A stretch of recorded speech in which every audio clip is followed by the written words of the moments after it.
Calculate correct to 3 significant figures the circumference of a circle with radius 7 cm, 10 cm and 12 cm।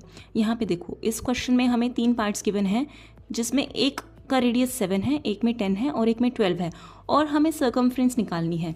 अब ये 3 significant figures का मतलब क्या है, जैसे अगर बाय चांस कोई प्रॉपर कैंसिल नहीं हो रहा है, इसमें से किसी का आंसर अगर डेसिमल में आता है, तो हमें डेसिमल के बाद 3 डिजिट्स तक उसको कैलकुलेट करना है।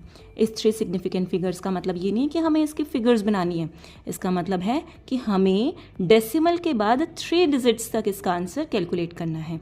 ओके, और अगर आपके पेपर में ऐसे क्वेश्चन आए तो आपको कैलकुलेट करना है, अदरवाइज आपके मार्क्स वहाँ से कट हो जाएंगे। ओके, जैसा क्वेश्चन में बोले हमें वैसा ही करना है, ठीक है। और यहाँ पे हमें पाई का यूज़ करना पड़ेगा 22/7, बिकॉज यहाँ पे कुछ पाई गिवन नहीं है, तो पहले ही इन्होंने बोला है अगर पाई गिवन ना हो तो हमें पाई को 22/7 लेना है।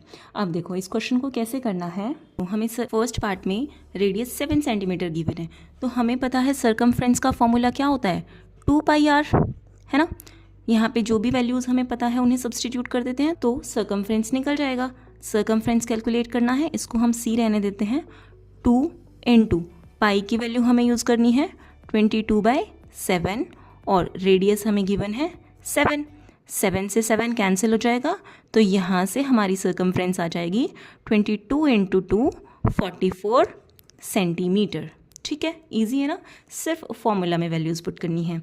ऐसे ही अगर हम सेकेंड पार्ट की बात करें तो यहाँ पे हमारा रेडियस गिवन है 10 सेंटीमीटर, रेडियस इज़ 10 सेंटीमीटर।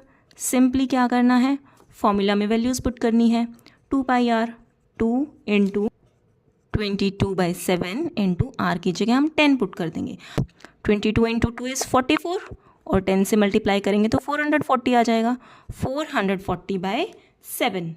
अब देखो अगर हम इसको 7 से कैंसिल आउट करते हैं, 440 को 7 से कैंसिल करते हैं, डिवाइड करते हैं, तो ये कम्प्लीटली डिवाइड नहीं होता, इसका आंसर डेसिमल में आएगा। इसका आंसर हमारा अप्रॉक्सीमेटली इक्वल्स टू आएगा 62.857 सेंटीमीटर।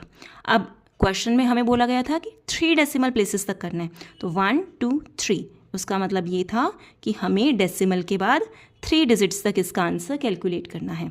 और यहाँ पे देखो मैंने अप्रॉक्सीमेटली इक्वल्स टू लगवाया है, इसका ये यहाँ पे इक्वल टू नहीं है, इस साइन का मतलब होता है अप्रॉक्सीमेटली इक्वल्स टू, यानी कि लगभग इसके पास हमारा आंसर आएगा। ये हमारा एग्जैक्ट आंसर नहीं है, क्योंकि ये अभी भी यहाँ